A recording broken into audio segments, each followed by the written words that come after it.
But why? Why would God choose me? What goodness or merit did God see in me that he would choose me as his child? I hope you're not disappointed by my answer. None.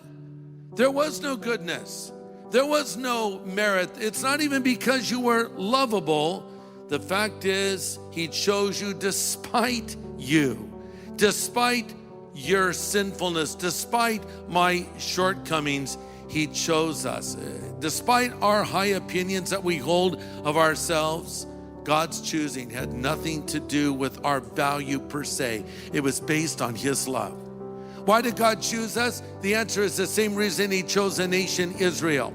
The Lord said to Israel, he didn't set his love upon them or choose them because they were more in number than other people, for they were the fewest. The Lord chose them because he loved them.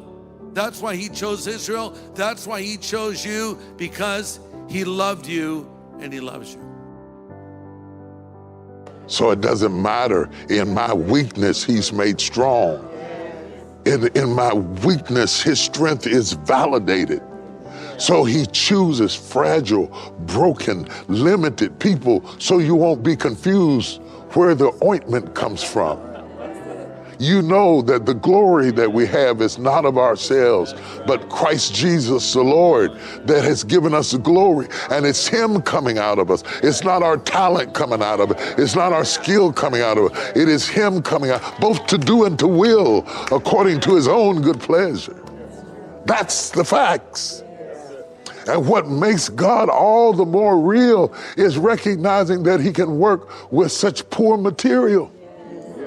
That he can be so masterful as Michelangelo to paint the Sistine Chapel with a broken brush. And I am the brush. And you are the brush, and you are the brush, and you are the brush. And he chooses broken brushes so that there will be no glory to the brush, only to the artist. When the master vintner, plans to transplant you, arguing will not stop it. He will not let you go until he's moved you to the place that he has prepared for you and you for it. And placing you in that place, you begin to grow.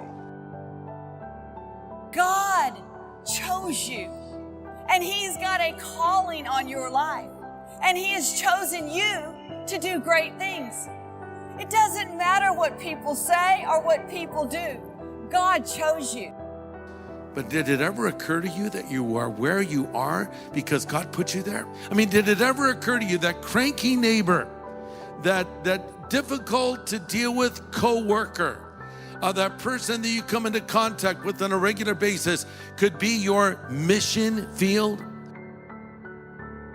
God looks for exactly what he wants.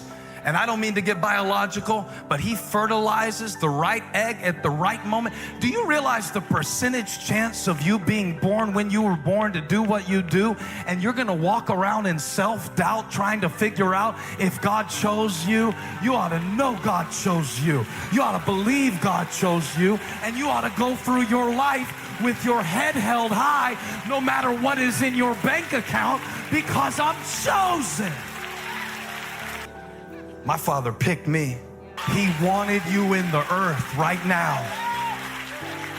And he wanted you short, or he wanted you tall. Or he wanted you to have experienced this set of circumstances or the other. And he got what he wanted. And he called what he wanted. It's not as though God predestines some people to heaven and predestines others to hell. He wants all to believe. And you could look at it this way. God predestines every person to be saved. In effect, the devil predestines every person to be damned. Man has the casting vote. You decide where you will spend eternity. But when you make that decision and follow Christ, you prove you were chosen.